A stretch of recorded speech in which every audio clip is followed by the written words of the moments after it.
Hey everyone, it's Alissa Coram here with another IBD Live clip for you, this time featuring O'Neill Global Advisors Portfolio Manager Charles Harris. And Charles shared with us his take on current market conditions as we're seeing stocks trying to climb a wall of worry amid the current banking crisis. Take a look.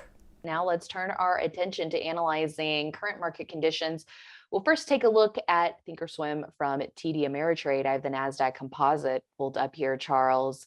Let's get your thoughts on the current market. I know you said chips are really looking like leaders right now, and it seems like even with the pullback that we've seen that at first looked, not too bad in terms of how deep it was getting. Then we get all of this banking crisis news. Now we're moving back higher at a pretty quick clip, at least in terms of the NASDAQ and NASDAQ 100. So it does seem like there is that wall of worry there. What's your assessment of where we're at? So, we had a really strong first month of the year, right? January was a really strong month. And so, I was expecting a consolidation and kind of a pullback down to support at the 50-day and 200-day moving averages, which is what we got. It got a little worse on the Dow and the S&P, and it was bad here too. So I mean, right at the bottom, it was a question of, okay, are we failing or is this a shakeout? And based on the last few days and yesterday in particular, it looks like maybe it was a shakeout, and we're the 50 days now moving, crossing above the 200 days. So technically we're in an uptrend. We're trending up off the bottom back in the end of December. And question is if we can now start to kind of reaccelerate up. And the nice thing is that at this moment where, I know it wasn't technically a follow-through day because of the volume, but you are getting stocks that are breaking out and at new highs that are in the growth category, when the market, in particularly the NASDAQ, is still well off its lows and is still well off the highs even of 5 weeks ago. So that's kind of what you want to see. You want to see, these are the stocks that have been at kind of asserting leadership during a weak market. So, or at least a pullback in the market.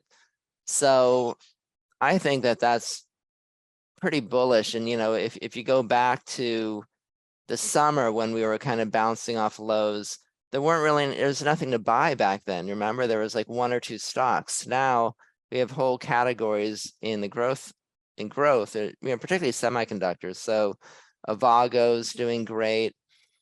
I think that just broke out, AVGO. ALGM, I think, is one of the strongest stocks in the market. That's doing well. SLAB, there's just so many of them. You can just go through the industry and you'll see many stocks that are set up that you'll look at them and say, yeah, I see what Charles is saying. So I think that bodes well. But again, this is early days. It can be different, later today, who knows? You know what I mean? Like, we haven't had a lot of follow through and very long-term rallies in a long time. So yeah, that's what I'm seeing. And, the secondary indicators, which I relied on a lot last year, and that was a mistake because they simply didn't work. We were oversold on so many levels for the better part of 2022, and they were just false indicators. They just honestly didn't work, but obviously I still follow them. And we have had a number of contraindicators which also bode well. So we had a spike in the put to call ratio to the 1.2 and 1.3 earlier this week, which is, those are the levels where indicate a lot of fear and a lot of distress, and usually coincide with heavy volatility and often market bottoms. And we had a spike of the VIX, slightly over 30, just in the past week. You were showing that the oscillator is currently showing oversold conditions. The bull bear investors intelligence has narrowed again. It's still it's narrowed to plus 13, bulls minus bears. And one thing that I started to follow more is the AAII survey, which I've mentioned on the show a number of times, which is last week showed only 19.2% bulls versus 48% bears. And again, this hasn't been a necessarily a great indicator of marking a bottom, but I took all that data and I created an 8-week kind of moving average of bulls minus bears just to kind of smooth out the data. And we've had 63 consecutive weeks of bulls, of bears greater than bulls, if you take the 8-week moving average. And that is a most consecutive weeks in the history of the index, going all the way back to 87, even more than the 2008-2009 period, which had two kind of longer periods with like maybe 4 or 5 weeks in between. But the point of all that is that this has been a pretty long bear market, in particularly in growth.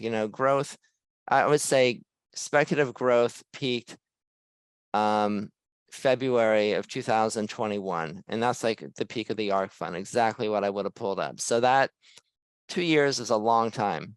And just think about, in order for it to get back to where it was, it will take a number of other years. So I mean, probably. So 2 years is a long bear market. NASDAQ peaked in November. So that is of 2021. So that again is quite a long bear market. I mean, I know we've had longer, the technology bubble bursting, but valuations were much more extreme. And I think that was a much more wild market than what we experienced post-COVID. I mean, there were sectors of Bitcoin, and you had your crazy speculative excess in certain areas, but in the late 90s, everything went crazy. I mean, I was trading it. I mean, you could throw a dart and double your money in 2 weeks. So, it wasn't quite that way in post-COVID. You still had to be in the right place at the right time. So again, the contraindicators haven't been great to really rely on heavily, but just to give context, if we were to come out of this and reassert, kind of an uptrending market, it would make sense just on a time basis. But and the other thing I was going to mention was, I'm trying to kind of harken back to kind of the market school philosophy, which, me and Mike and Justin all worked on. And we took out anything that was fundamental and news related and headline related, story related, because you can't rely on it. I mean, yes, the news is bad. Yes, there's some a crisis in the banking sector.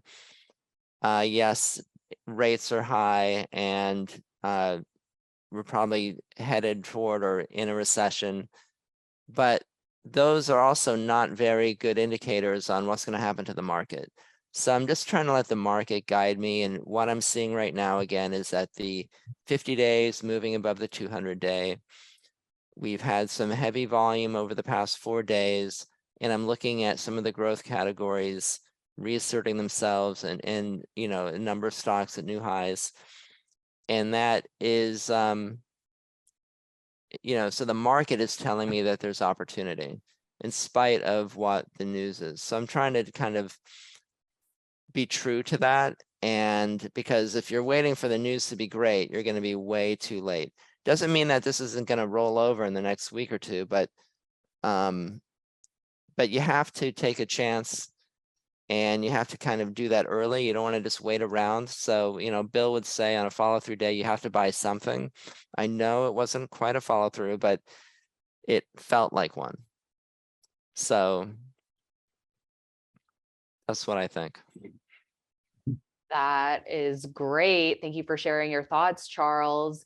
And are you concerned at all that it does seem like the semiconductor sector is right now that standout sector? And are you seeing leadership elsewhere, or does it not really matter as long as there's a big enough pond to fish in the semi sector, or does that put traders at risk of overly concentrating in one area if that's the standout growth group?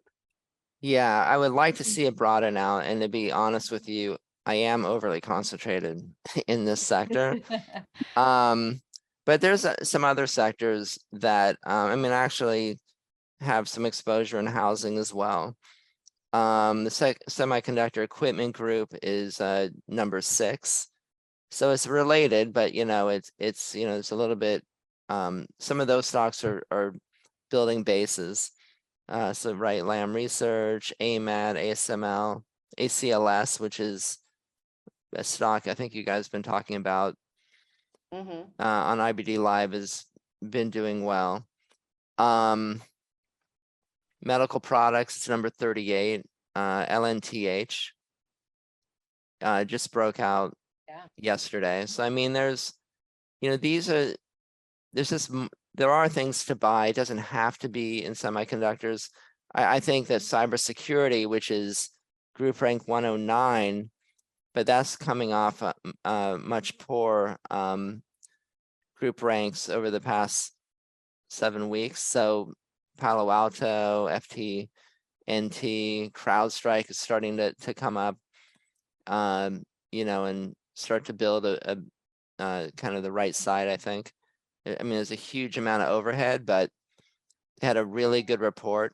Okta is, that's like a turnaround situation, but they had a good report as well, and they are starting to focus on profitability. So I think that was kind of the rub against all these stocks that did so well post-COVID, was all they cared about was sales growth, and they weren't too interested in actually earnings growth and when they would even turn profitable. And I think now, just over the past 6 months to a year, the market is demanding earnings growth. And so you can see that many of the technology stocks, Meta, for example, Google, everyone's the CRM, they're all laying off workers and focusing on cutting costs and focusing on profitability, which is actually makes me much more comfortable, because I didn't love trading, all those stocks post-COVID that were, had big sales growth, but you take a look at the future and they're not going to become profitable till 2028. Like, who knows what's going to happen in 5 or 6 years? Like, so I'm always much more comfortable if a stock has earnings, because that is part of CanSlim, right? We want to see earnings growth. So now that we're starting to see that amongst many of the stocks that seem to be gaining strength today, I'm much more comfortable. I think it's actually a better market conditions. But I agree with you. It's still pretty narrow, and I would like to see more participation in growthy kind of technology sectors. But we also have a very exciting thing in AI, which is kind of taken taken flight and it's grabbed everyone's attention. And I think people can see that it's going to be huge. I've been playing with ChatGTP and it's amazing. It really is incredible what it can generate. And so I think,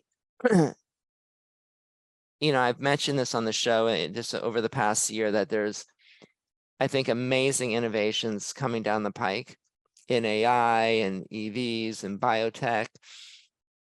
So many innovative areas that I think, you need that type of innovation to lead a market, or for a great bull market to kind of proceed. And we're going to have that, in the next 5 years. And so I think there's going to be many great themes to trade. And I think we're just starting to see it now. So I can't speak to, C3 AI as a stock. I mean, it's a turnaround, but it's, so I'm playing it more toward NVIDIA and AMD. Right.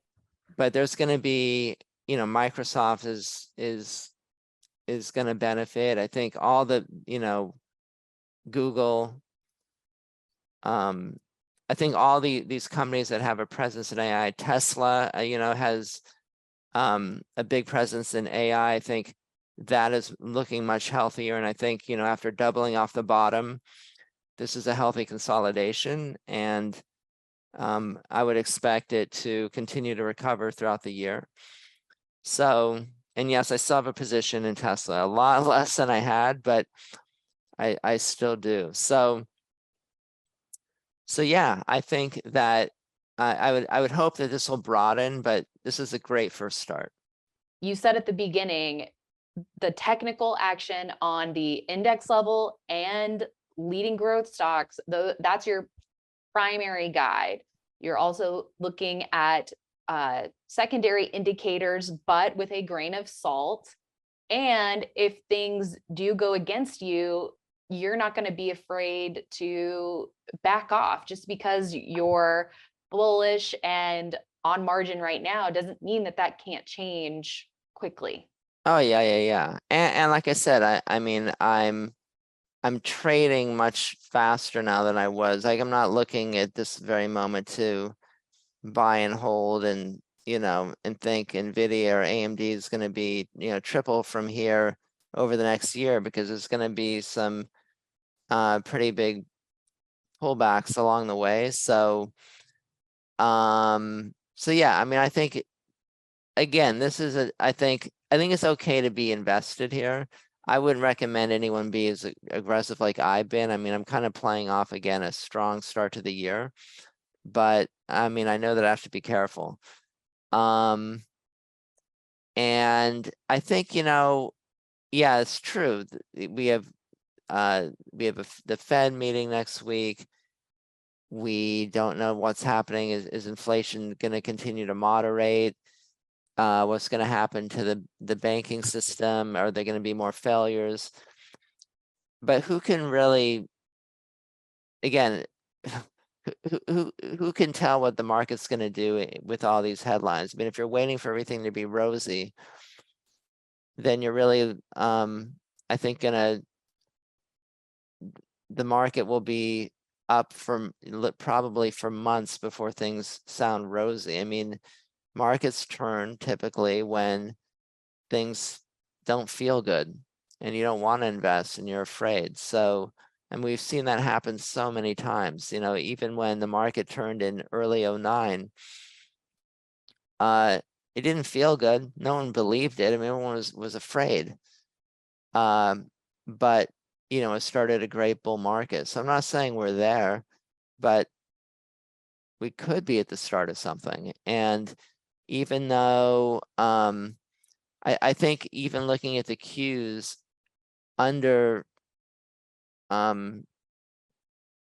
underrepresents how bad it's been in the growth sector. Right.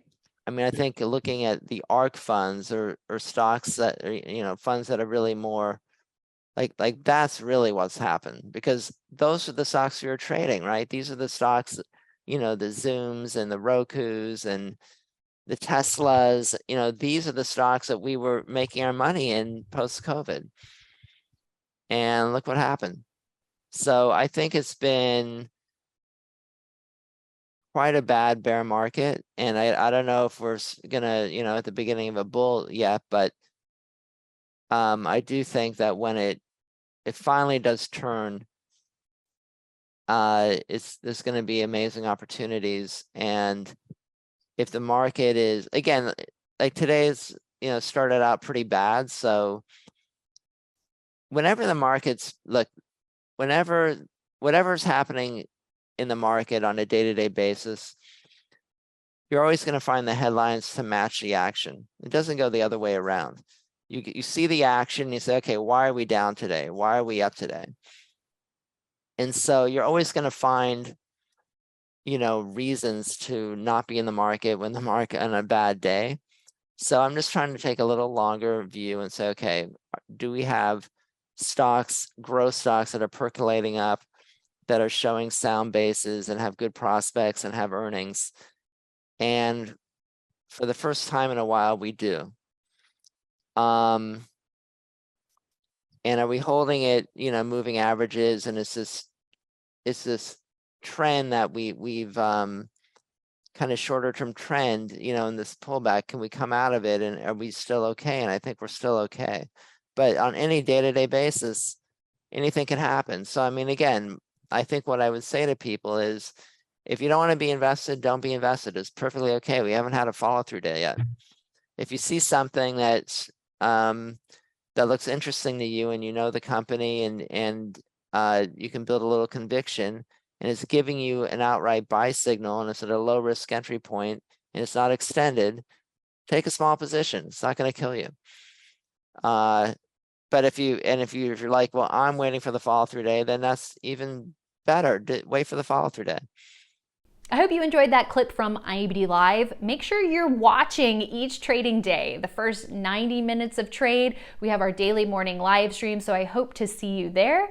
And in the meantime, make sure you are subscribed to my channel so you can stay up to date on all the latest videos. See you next time.